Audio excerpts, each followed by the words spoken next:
Hey guys, what is going on? This is Travis P11. I'd like to welcome you back to the channel, and today we are checking out the Caldwell Ballistic Precision Chronograph. Now I pronounce it chronograph, so you might hear me say that, but some people call it a chronograph.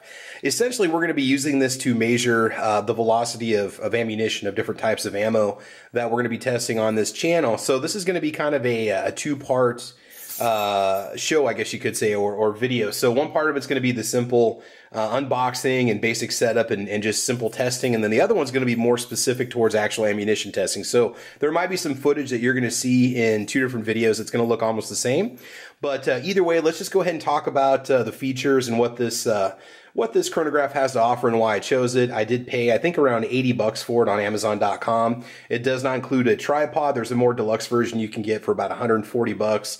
Tried to get one through eBay, had some issues with it. It never actually showed up, so I ended up just having to order through Amazon. So let's stop for a second and talk about the features. Okay, so something you need to understand about these chronographs, you can spend as much as you want to. This Caldwell is one of the least expensive ones that I've seen used in other YouTube channels. I also have friends that have this and they have no problems with them whatsoever. So we're going to try and just see how well it compares.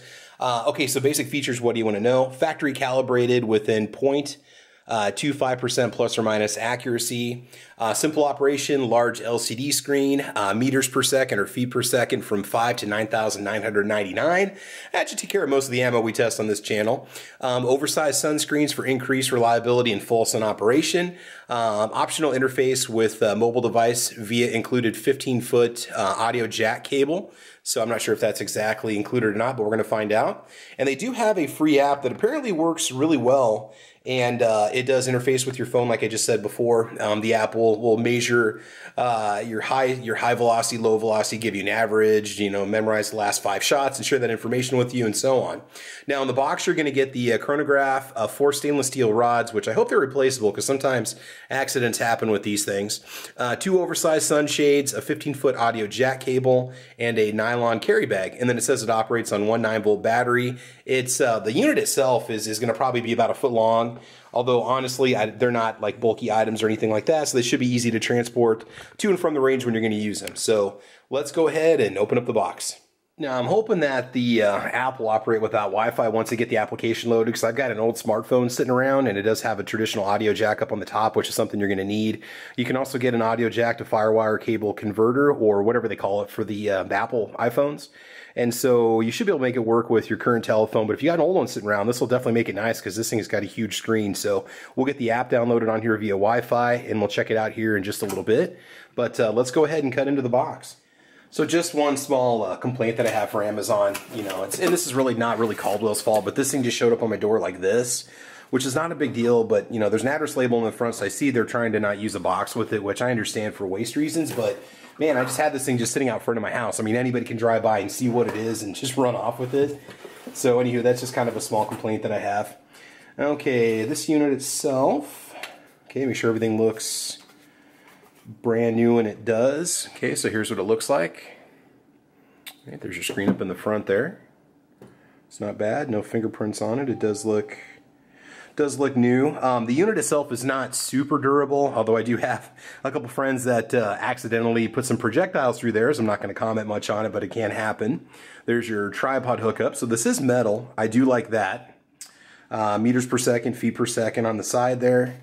It's just a simple kind of lightweight plastic. There's an old, man, it looks like an old USB printer cable on the side there, and there's your headphone jack cable too. So there must be an additional interface for it, like I said before. Here's your nylon bag. Everything's just kind of thrown in the box, okay, for transport to and from the range. And here is your cable. So they give you a, 3.5 millimeter audio cable, essentially two-sided audio cable. And here are the shades. You've got the 2 little beams on each shade that keep it upright. You lock them into place. And here's the instruction manual. So I think what we'll do is just go through this and try to get it set up, and we'll see if we can get it to interface with the phone. And then at some point here in this video, we'll go ahead and test it out with some actual live ammunition firing. So just a minor little detail, and this is pretty cool. They do have a spot here on the right-hand side where you can put a spare battery in there, so you have a spare 9-volt with you. This one was inspected on 12/19 of 2020, so it's not that old of a unit. It might have been sitting in a warehouse for a little while. And again, the design, it's just pretty simple, nothing too crazy. You obviously want to make sure that your bullets pass directly over the sensors or your projectiles, whatever you're shooting over it. Oh, I should probably mention too, on the box here, they do show off archery, crossbows, sporting rifles, pistols, and paintball. So I'm not sure if this is exactly going to work with, say, airsoft, or if it's going to work with BBs. But anyway, just as a kind of a heads up, I just want to let you know.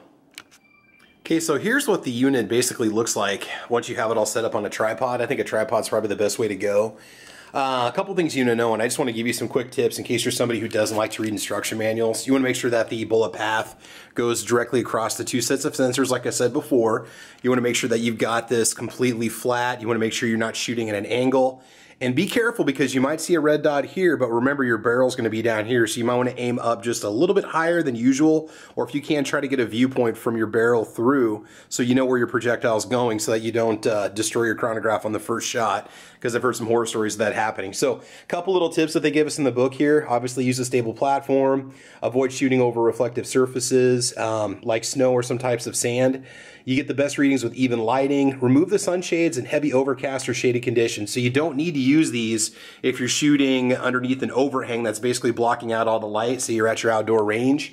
These would be best to be used on a mostly sunny day or sunny day, as they prevent the sunlight from triggering the light sensors, because the projectile is going to break up the path of light, and that's how it knows how to measure front to back. I mean, that's essentially what these things do when they work. Now, in terms of what you're actually shooting, let's see, avoid fluorescent lighting.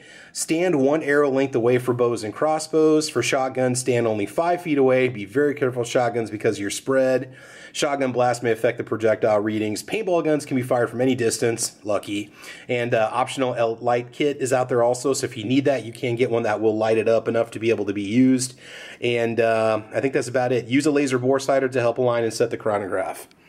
Okay, and then if you get the premium kit, it does come with an AC adapter and a few other accessories, a tripod and stuff like that. Okay, let's go and check out the app and see if we can get that to actually work. It'll be on a Android phone. The app that you're going to want to look for is called Caldwell Ballistic Chronograph. You can find it in the Google Play Store, and I'm assuming it's probably over in the Apple App Store too. Okay, so something I just want to show you real quick. I got the app installed. It does say that it is connected. It says there's no audio, which is perfectly fine. You do have the measurements for your groups. You do have a saved group option, which I don't have right now because I haven't used it yet. But it will save the information for you that you want it to. And in the settings, you can put in your location and all that fun stuff too. Now, if you wait too long, eventually you're going to get an error too that's going to pop up on the display over here. Don't worry about that. It just means you've kind of surpassed the 20 or 30 seconds that the chronograph has been waiting for you to take some shots. But this is what it looks like when you get it hooked up. And we'll see if this actually works with it. If it doesn't, I'm not going to worry about it. This is an older phone, and it's got an old version of Android on it that I cannot update anymore. And if we have to, we can just use a different device or just use the LCD screen. So it's been about 30 seconds, and that's the error 2. The error 2 just means that it has not read any information or that a projectile has not been shot in front of it. You just need to turn it off, turn it back on, and you are good to go. So for the test we're going to show you here, we're going to be using some subsonic and supersonic 6-hour elite performance ammunition, chambered in 300 blackout. Basically, I want to see what kind of velocity difference you get when you shoot this through a 7.5-inch and 10.5-inch AR pattern pistols, just to see what kind of energy loss there is and velocity loss that there is for these two different kinds of ammunition. So that's one of the different applications you might see for a chronograph like this, and why some of us gun guys buy stuff like this. All right, so let's go ahead and hit the range and we'll test this out. Okay, apologies for the wind noise, but we're going to get started. We're going to start off with supersonic. Let's see, 125 grain. Factory gets 2,200 feet per second, 8.5-inch barrel. Let's see what we do on a 3-shot group.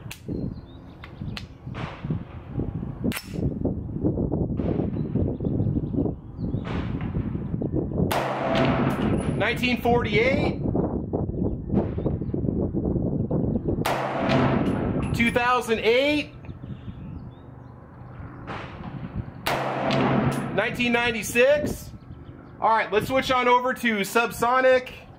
The subsonic is 1,000 feet per second according to SIG, 220 grain.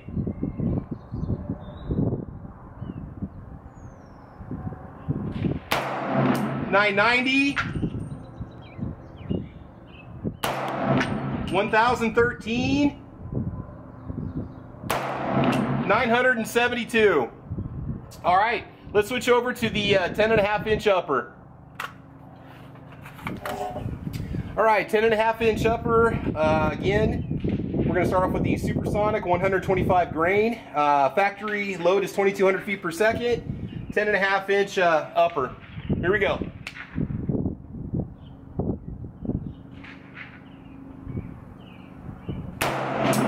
$21.36.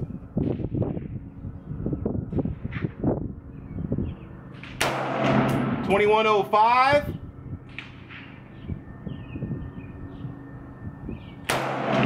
$21.13. Not bad. All right, let's switch over to the Subsonic 220 grain. Factory load is 1,000 feet per second and 488 foot-pounds of energy. Forgot to mention it before, in the 125 grain Subsonic, it's 1,343 foot-pounds of energy. And here we go. Subsonic.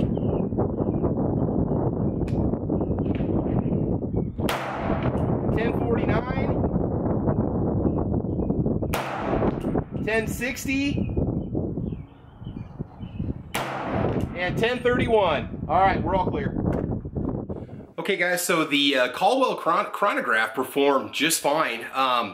One little problem though is I was not able to get my smartphone to get a reading off this, even though I had it plugged in. I tried various combinations of plugging it in, unplugging it, turning this off, turning it back on, etc. And I think it's just because it was an older phone that won't take any more updates. It's an old Android phone, so you might have better luck with your own telephone, just so you know.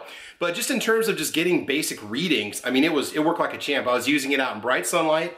I did have the shades over the top. And here's a little pro tip for you.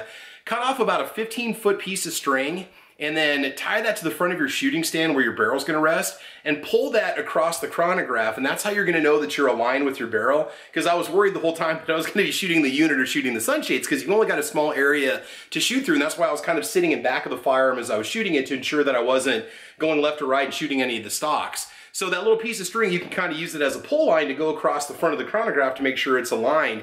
And if it's 15 feet, you're gonna know that you're at the max distance you should be at.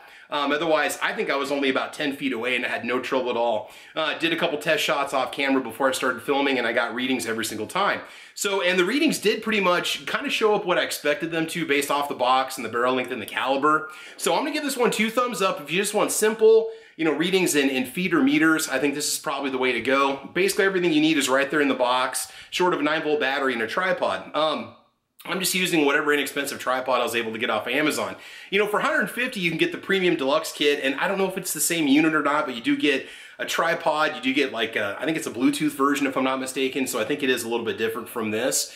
But otherwise, your Caldwell chronograph, this is just your simple basic model, the Ballistic Precision Chronograph. I'm gonna keep using it. Every time I go out to the range, I'll just get it out and just take a reading for the heck of it and record my my velocity. And you can also calculate your energy too using just a simple formula or just going online and Googling it. You can punch in your bullet weight and then also your velocity, and you can find out your energy. So that's it, guys. Thanks for watching, and we learned a little bit today about how the barrel length does affect velocity, and we also learned about the Caldwell chronograph and that it does in fact work. So otherwise, guys, make sure you like and subscribe. A lot more content coming your way. The shooting footage in this video is going to show up in another video, just so you know, where I'm going to actually compare the differences in velocity and ammo and stuff. So if you see that footage again, I'm just kind of doing double duty with it. But anyway, that's it, guys. Y'all have fun, be safe, and as you know, we will talk to you soon. All right, take care. Bye-bye.